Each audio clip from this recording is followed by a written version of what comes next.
Hey guys, in this month's Disney Rewind, I'm going to be talking about Captain America, the First Avengers, released back in 2011.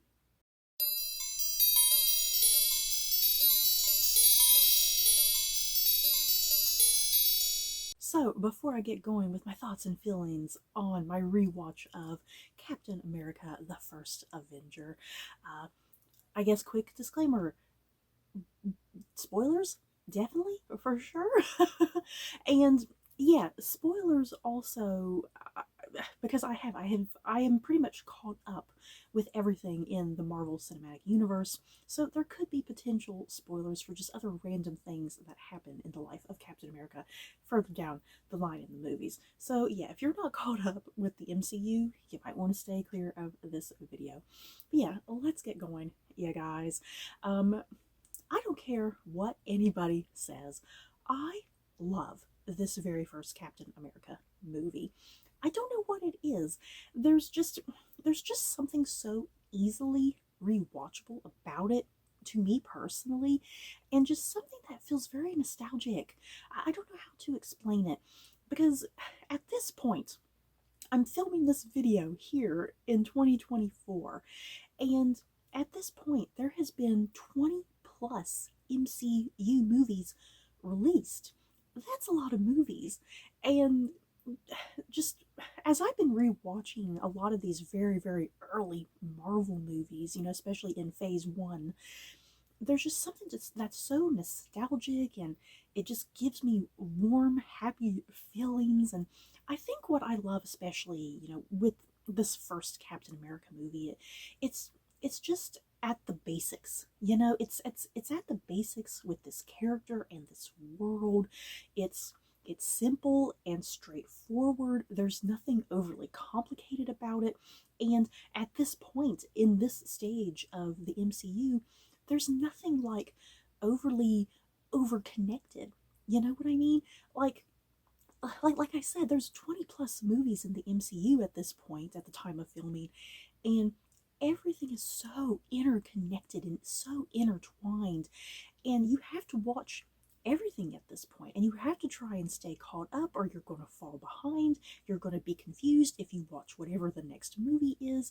And yeah, at this point as well, you have to watch every damn show that comes out on Disney Plus, because there might be a random character in one of these Disney Plus shows. They pop up in a movie, and it's like you need to know who they are, and you need to know their story and their backstory and whatnot.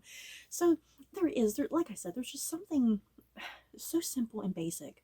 Rewatching these early phase one Marvel movies, it makes me happy. It gives me nostalgic feelings. And like I said, let me repeat, I love this very first Captain America movie. It's just easily one of my favorites, like right there with the very first Thor movie, which I know that's a rather unpopular opinion for whatever reason. I love that first Thor movie as well. Um, yeah, Chris Evans, you guys, Chris Evans is Captain America. He is Steve Rogers. I just do not think there is anybody else who could have pulled off this role as just so wonderfully as Chris Evans did, and kind of he still continues to do, I suppose.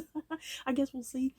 um there's so much about this movie that I like. If you know me, I am a sucker for all things historical fiction.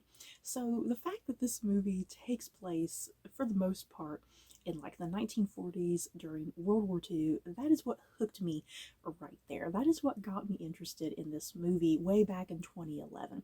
Because as the Marvel movies were rolling out, back in the early stages, there were a lot of the movies I just was not really that interested in. Like, for instance, the Iron Man movies.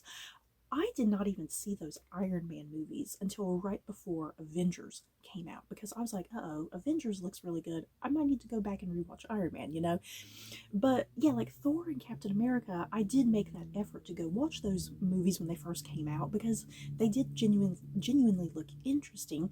And like I said, what really hooked me and grabbed me with the first Captain America movie was the whole 1940s World War II angle, which I am a sucker for. And it didn't really have like that comic booky thing to it.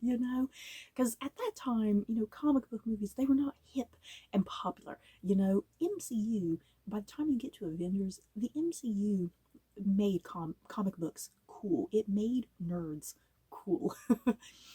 um, but yeah, what else do I love about this first Captain America movie? Um, I, I love Steve Rogers, obviously. Is he my favorite Avenger? That's a tough one. Is he my favorite Avenger, or is Thor my favorite Avenger? It's tough. They're both good looking men. How do you choose? I probably would say Captain America is my favorite Avenger. You know, that could shift here or there, but I think right now he probably is my favorite. You know, especially just his whole trajectory of his character. You know, by the time we get to, you know, that last Avengers movie, Endgame and Infinity War. You know, I just love the whole trajectory of his character. What else do I love about this movie? Like I said, the World War II angle of it.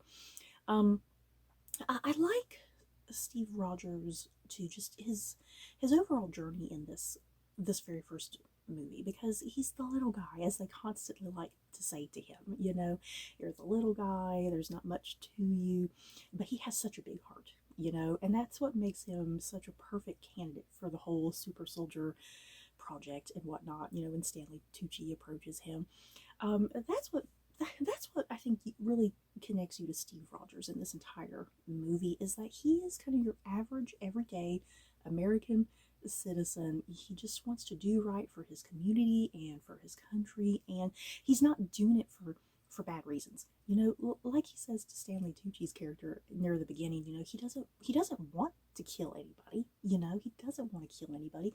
All he wants to do is just stand up to bullies, essentially. You know, there's nothing. I don't think there's anything romanticized with war in this movie. You know, I think this movie kind of had a fine line there that it was trying to balance. You know, we don't want to romanticize war and make it like Steve is just like a crazy American who's out there just killing people left and right. You know, they had really good depth and nuance, I think, with Steve's character. You know, what his motivations for the most part are. You know, it has nothing to do with, hey, I just want to go out there and kill Nazis.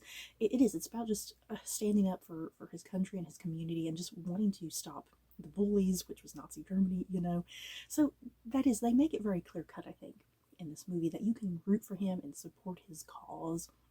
um this movie just also has such a really wonderful, unique set of characters, and a lot of these characters you just never get to see again in the rest of the MCU.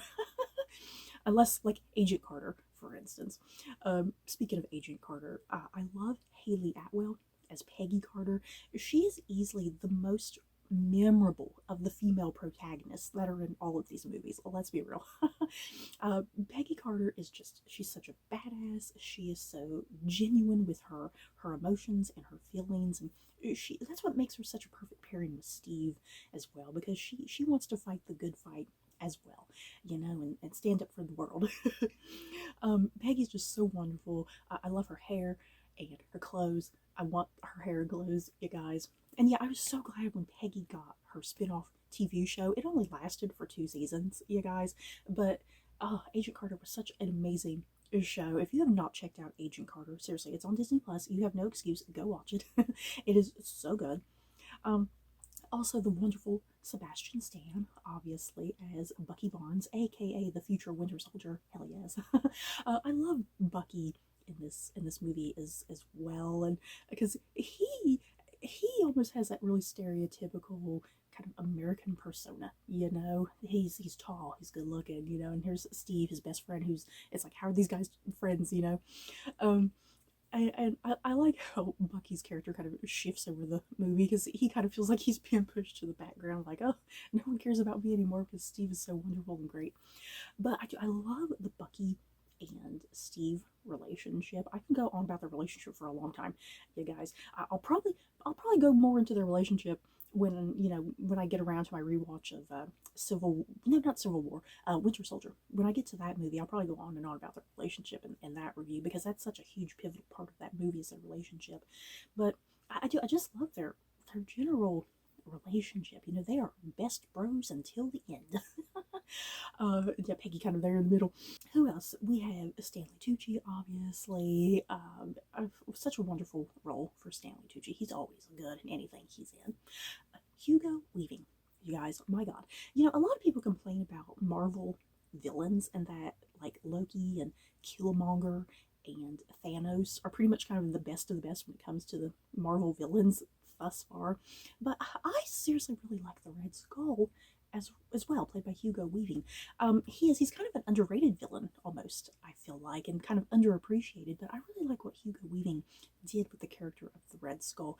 Yes, he is kind of cliche, you know, like a cliche and a stereotype of like a German Nazi and whatnot, but I don't know, the way Hugo Weaving still portrays the character, it's like he still kind of gives him a little bit of depth there to some degree.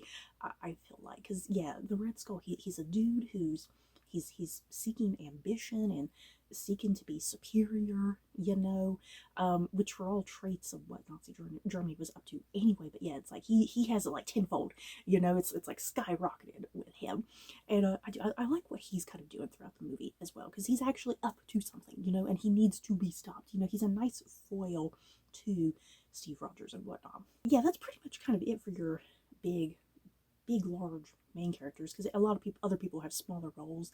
I do love Dominic Cooper in this. He's not in this movie as much as I thought he was. I've rewatched this movie quite a lot, and I'm always kind of surprised how little Dominic Cooper is in it at the end of the day. Once again, though, if you watch Agent Carter, Dominic Cooper does pop up in and out of that show on occasion, which is nice. I just love him as, you know, the younger version of Tony Stark's dad and whatnot. It's like nice to get to know his dad kind of in that stage of his life, and when he's first getting his inventions going and whatnot, and where all that comes from.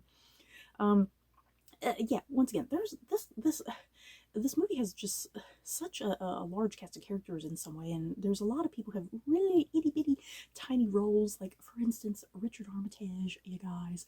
Richard Armitage, who I think a lot of people are mostly familiar with him through like the Hobbit movies.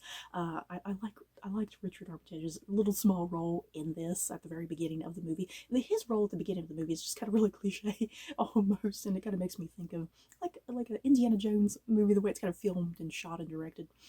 Yeah, even Natalie Dormer, you know, Natalie Dormer from The Tudors and Game of Thrones. Natalie Dormer has a very, very small role in this, and she's just there to stir up the pot between Steve and Peggy, which is irritating. That's all she serves in this movie. Yeah, even Jenna Coleman, you guys. Jenna Coleman from Doctor Who.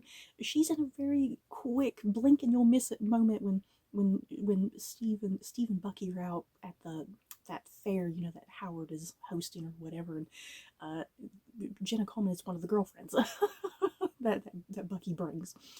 There's so many random, especially British people. There's so many random British people in this movie that I got a kick out of upon rewatching this movie. I love this movie. That might be a very unpopular opinion, you know, but it seriously doesn't really have too many flaws. A lot of people think it has a lot of flaws to it, and they express their opinions, and I have to disagree. You know, seriously, I disagree with a lot of people's negative opinions about this movie. I find this movie to be really charming and fun and super action packed, and I think it has a really good story from start to finish.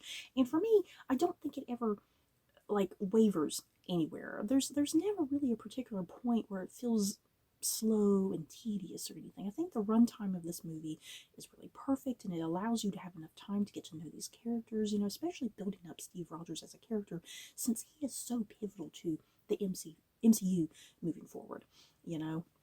And yeah, of course, I love the ending. The whole ending of this movie is just so kind of sad and upsetting and miserable, because there's the whole running thing with Steve's character, you know, that he wants to have that date and that dance with Peggy, and he's you know, the plane is going down, and he's still just sitting there saying, hey, we'll have that dance and that date, and you know, the communications cut out, and I love how by the time we get to is it Endgame? Is that the last one? Yeah, Endgame. I like by the time we get to Endgame, and it's just so emotionally satisfying getting that ending that Steve gets to time travel back to the past, and he gets to be with Peggy in the end, you know, and they get to have that dance. Oh my God, I love that because that was always just so highly upsetting for me, the way the first Avenger ends, you know, that they don't, they're separated, you know, they're separated through time, essentially. So yeah, the ending always gets me when Nick Fury is like, hey, you have somewhere to be, and Steve is like, yeah, I had a date. I guess I'm not having a date now. So yeah, I'm definitely very curious. The feelings of you guys. Where does Captain America, the first Avenger, rank for you in all of the many MCU movies? And there's a lot of them. Seriously, a lot of people kind of put the Phase One movies kind of lower down on their tier of movies, but seriously, Phase One movies are some of my personal top favorites. Like I said, there's something about them that gives me warm, happy feelings, and they're nostalgic. And yeah, I definitely consider this Captain America movie to be one of my top personal favorites. So, you guys, that is it for my thoughts and feelings on Captain America, the First Avenger. In the comments below, let me know how you feel about this movie. Don't forget to like, comment, and subscribe. And if you like this video, you may like these other videos.